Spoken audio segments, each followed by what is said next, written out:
you go into your frenzy. And you retract and go back and contract again. You see? And then we think, oh, but this is real. This is real. The world is real. Okay, don't get me wrong. I'm not saying that anything is real or unreal. This is for us to find out, each one of us. But when you begin to see that everything is just energy, everything is energy, including the money that we think is so real. After all, it's just paper in your hand, right? Which is a symbol of certain energy. So when you begin to see things as they actually are, and you begin to trust, I cannot tell you how. I don't know. I really don't know. But the rent will be paid. Your problem will be solved. And we don't know how, when you trust. But if you worry, you block that alert listening. You see? And when you block the listening, there can be no solution to, quote, the problem. Because if you lose your alert listening, you lose yourself. And we call that anxiety, suffering, pain, whatever it is. So always be alert and listen. And there's only now. And everything is perfect right now. Even the imperfection. And see? Because then, when you see the human for what it is, which is, like Einstein said, it's insanity, the human part, really, and the things that it does and contradicts itself, because it's all resisting, all the time resisting the being, the human. When you are in your being, you even enjoy that part, because it doesn't matter. You see? It simply doesn't matter anymore. And when it doesn't matter, the human and the being become one. That is the beauty, you see. So don't try That's surrender. Was that? So don't try and figure anything out at all. No. Never try. There's nothing to figure. Let it go. Just comes without trying to. Exactly. Exactly. Yeah. Always be alert listening. Alert means you're here. You're just here. And listen. Just like when I ask you, what is it that you really want? And if you're totally honest, what is it that I want? All I know is myself. And I want me. And that's the truth. But that's beautiful, you see, when you realize it. Because the moment you say, I am me, and then you're able to look at that, the moment you look at that, it takes you deeper, automatically. And as it takes you deeper and deeper and deeper, you realize everybody is selfish. It's a natural part of living, you see? And it is only through accepting that selfishness that we become unselfish. But as long as you judge it wrong, see, how do we, for example, bringing up children? The moment the child is told, this is wrong, you have taught child how to feel guilty. You see? Now, what is the greatest damage? What is the greatest block to your natural self? It is guilt. I remember the Course in Miracles was very beautiful about this, so clear.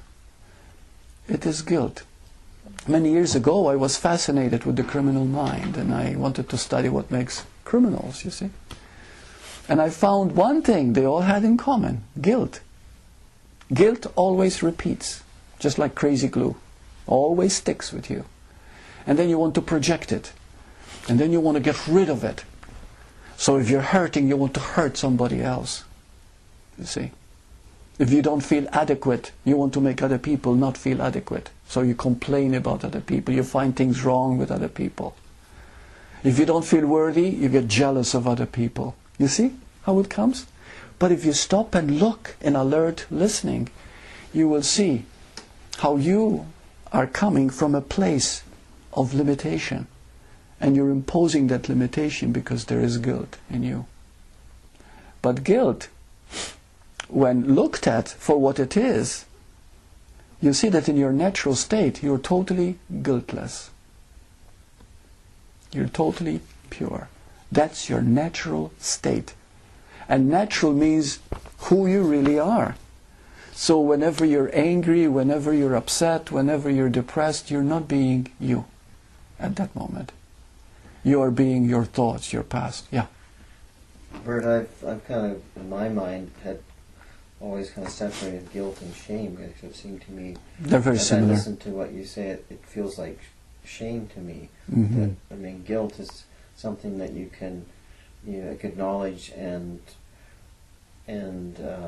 do something about. Say, okay, well, that was something that was wrong. I offended someone, so that would be a good awareness to have, so that you didn't repeat it. But the shame seems to be that thing that just won't leave. It's like you can't make up for it. It just stays and stays and stays, no matter how you try to remedy it. And you know how many people feel shame?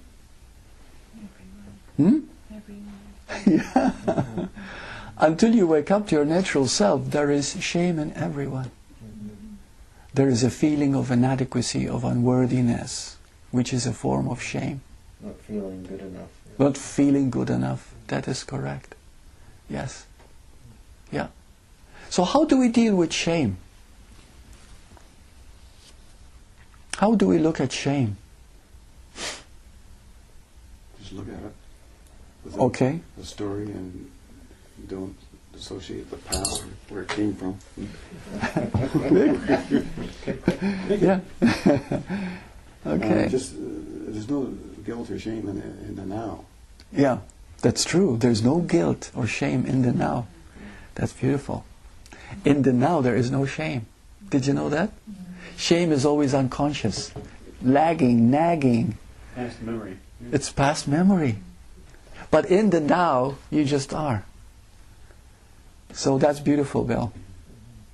So learn to look at it in the now. Bring awareness into it and accept it fully. It is okay to feel this, because everything, all shame and everything else, is because there's a greater part in you saying you're more than human. But you feel shame because you want to remain human, you want to remain small, but you're afraid to get out. You see? So, but when you begin to look at it, that very looking itself in the now is a transcendence. It helps you to go deeper and deeper into it.